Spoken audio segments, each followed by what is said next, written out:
You'd have to go back to the mid-1800s to buy a cup of coffee for a penny.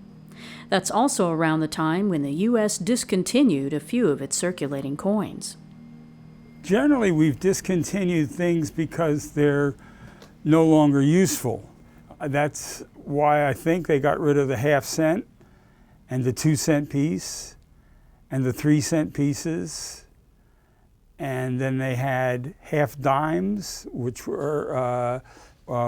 made up to 1873. Got rid of the 20-cent piece.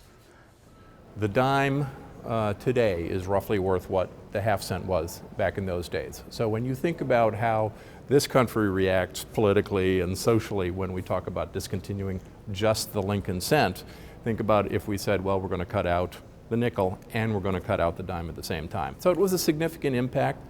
A dollar in 1857 is roughly equivalent to 29 bucks today, which means that if you go backwards to what was a penny worth, it's worth about 29 cents today. As a numismatist, as a coin dealer, I want the cents to continue to be made because that gives me another product to sell. As a citizen, there's virtually no use for the cent. My professional stance and my personal stance are, there are two different reasons.